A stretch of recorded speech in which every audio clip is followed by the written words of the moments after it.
1er juillet 2026. Bonjour à toutes et à tous et merci de nous rejoindre pour cette toute première revue de l'actualité internationale de ce nouveau mois.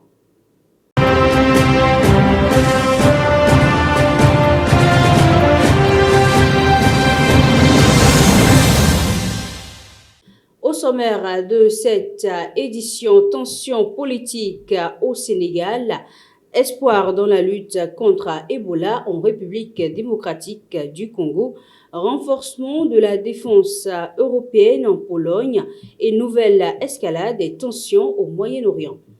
C'est tout pour le menu de ce journal. Merci de nous suivre.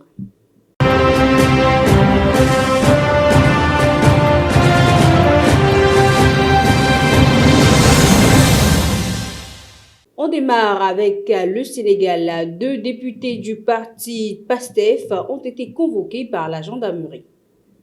Au Sénégal, la convocation par la gendarmerie de 2 députés du parti PASTEF, Guy Marius Sagna et Cheikh Bara Ndiaye, alimente les tensions politiques.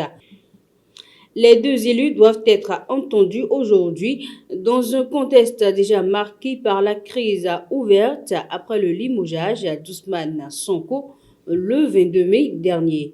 Si les motifs exacts de ces convocations n'ont pas été dévoilés, le PASTEF dénonce néanmoins une possible utilisation de la justice à des fins politiques et exprime sa vive inquiétude.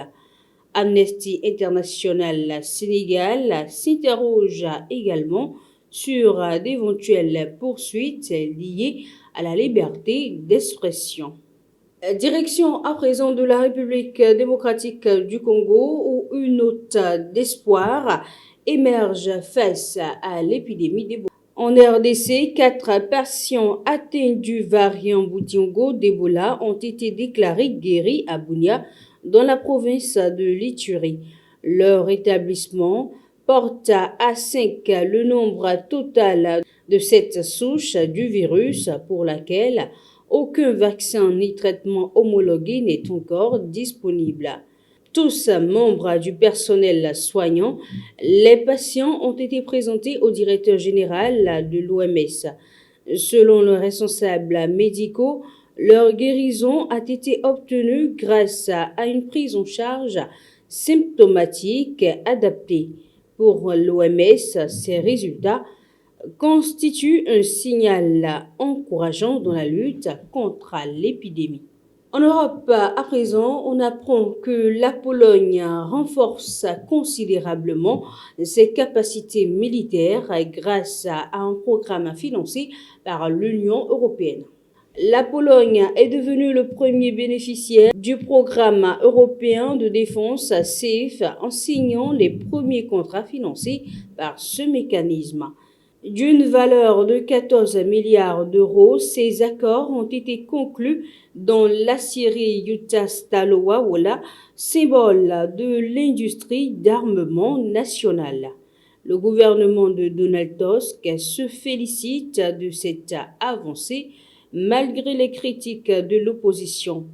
Varsovie assure que 89% des fonds obtenus seront investis dans l'industrie d'armement polonaise afin de renforcer les capacités de défense du pays.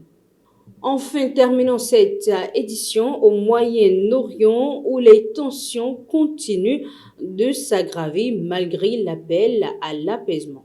Les États-Unis ont annoncé avoir mené de nouvelles frappes contre des installations militaires dans le sud de l'Iran.